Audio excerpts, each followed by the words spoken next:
In 2017, we threw ourselves into the research and development of VR recoil gun.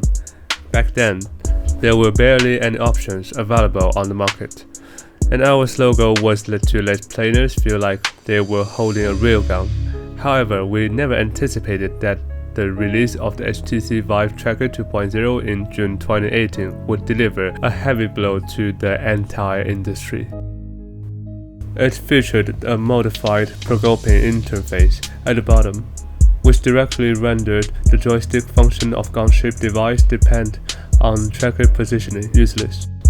The VR gun that could previously enable players to move around and shoot suddenly turned into fixed target toys. They could only trigger the trigger and press menu buttons, not even support basic movements.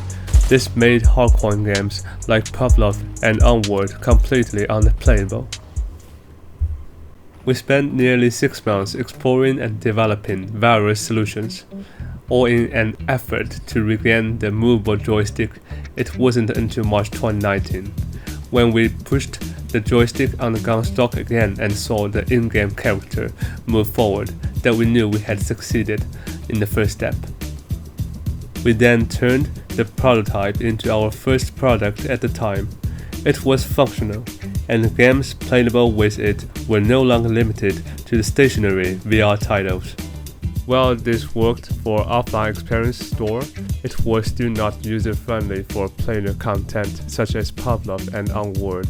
Thus, we decided to develop motion capture gloves, allowing players to grab the gun stock with their own hands instead of using controllers to find the cap holder. The R&D gloves didn't take much time. We created a usable finished product in roughly 3 months.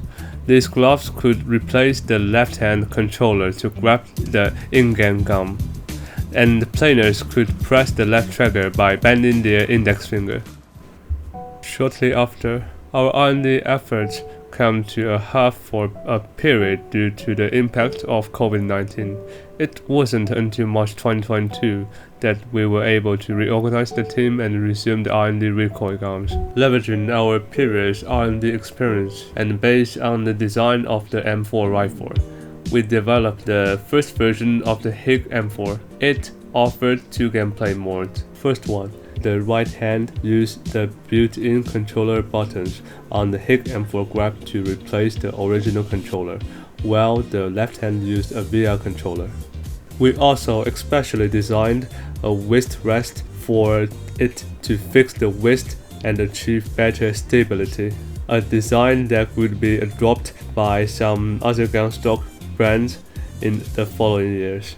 Second one is operation with gloves. The advantage here was obvious. Players could now hold the gun with both hands instead of the controllers, resulting in a more realistic experiences. After approximately 6 months of R&D, this product was launched on Kickstarter and successfully completed its crowdfunding campaign. This shipment delivered as promised. After this crowdfunding campaign, we didn't stop progressing. Instead, we began developing the next generation product based on our new insight into recoil guns and the latest available technologies. Although the gloves-based operation was relatively realistic, the lack of joystick on the left-hand controller meant players could only move by turning their own bodies. This resulted in subpar experiences for those with limited play space. Therefore, in early 2023, we started experimenting with adding a joystick to the handgun of the M4. The earliest version took the form of a small cube with only joystick functionality, which connected to a HIG-M4 via a USB-C port. When used in conjunction with the HIG data glove, it could meet the operational requirements of 90% of VR FPS game. Daily gameplay of Pavlov or Onward with this setup was no longer any issue.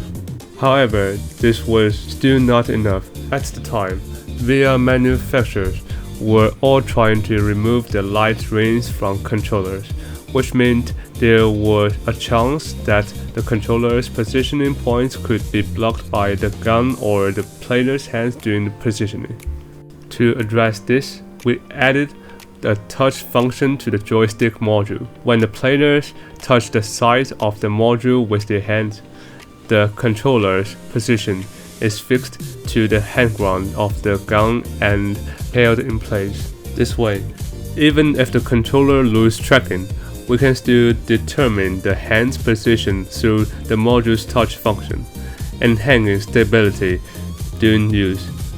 This is actually the version currently used in HIG-M4 3S.